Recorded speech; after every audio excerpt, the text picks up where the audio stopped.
Slovenia हा एक असा देश आहे, आय टेल यू, की आम्ही या फिल्ममध्ये एक आमचा ओपनिंगच शॉट आहे. द फिल्म ओपन्स, ज्यात एका कन्व्हर्टेबल BMW मध्ये मी आणि आमची अभिनेत्री होती मृण्मयी देशपांडे, अजूनही आहे माझ्याबरोबर या फिल्ममध्ये. सो ती आणि मी एका कन्व्हर्टेबल BMW मधनं चाललोय हायवेला जोरदार वेगाने, आणि काहीतरी घडतंय. ते आता काय घडतंय ते चित्रपटात पाहावं लोकांनी. पण त्याचे शॉर्ट्स कट होताना ना, त्यांचा हायवे डोंगरातनं मग परत असं थोडं शहराच्या गल्ली ह्याच्यातनं वगैरे जातो आणि परत डोंगरात वगैरे असा जात होता. आणि ते कट झालं की आपण गाडी साईडला नेऊन थांबवतो ना.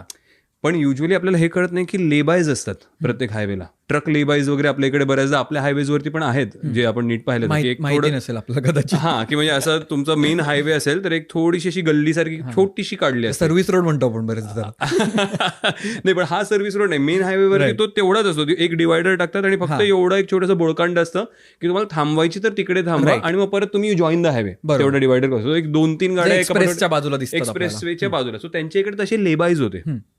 पण आम्ही 12 तास गाडी चालवत होतो, 2 दिवस शूटिंग करत होतो. 12 तासात त्याच्यावरनं 1 किंवा 2 बाईक पास झाले असतील अख्ख्या 12 तासात त्या हायवेवरनं.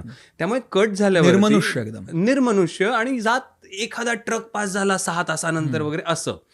सो ते लेबाय जरी समोर असलं तरी कट बोलल्यावरती मृण्मयी गाडी अशीच साईडला पार्क करत होती. तर एकदा त्यांचा लाईटमन होता, तो आमच्या प्रोडक्शनवाल्याला बोलला की तुम्ही लेबायमध्ये थांबवत नाही आहात, तुम्ही लेबायमध्ये गाडी थांबवा. तर आमच्या प्रोडक्शनवाल्यांनी एवढं बॉदर नाही केलं, कारण गाड्याच येत जात नव्हत्या की ट्रॅफिक जॅम होईल म्हणून थांबू नका वगैरे हे ते वगैरे, किंवा दुर्लक्ष. त्यामुळे त्यांनी दुर्लक्ष केलं की अरे काय फरक पडतो, ठीक आहे ना, शॉर्टकट झालं परत मागे घ्यायची गाडी.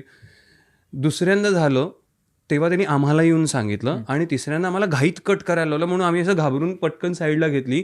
त्यावेळेस तो येऊन म्हणाला की अगदी पोलाइटली, खूप शांतपणे, कुठलाही आरडाओरडा न करता, कुठलीही धमकी न देता, पण शांतपणे म्हणाल की ह्या पुढे तुम्ही जर का लेबायमध्ये गाडी पार्क केली नाहीत, कट झाल्यावर तुम्ही जाऊन लेबायमध्ये करा, आपण बघूया परत कशी आहे, पण नाही केलीत तर आम्ही सगळे आमचं इक्विपमेंट घेऊन निघून जाऊ आणि आम्ही शूटिंग नाही करणार.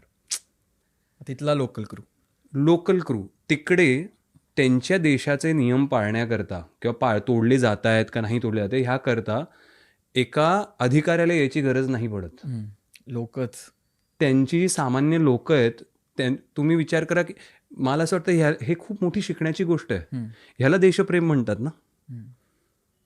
सगळ्या गोष्टींच्या पलीकडे जाऊन जे आपण आज बघतोय किंवा कुठेही बघतो किंवा हे ते त्याच्या पलीकडे जाऊन ही किती मिनिमलिस्टिक गोष्ट आहे जी तुमचं देशप्रेम दाखवते. की मला नाही 10 गाड्या येत नाही आहेत, रस्ता मोकळ्यावर नाही, पण हा माझ्या देशाने नियम केलेला आहे, या देशाचा मी नागरिक आहे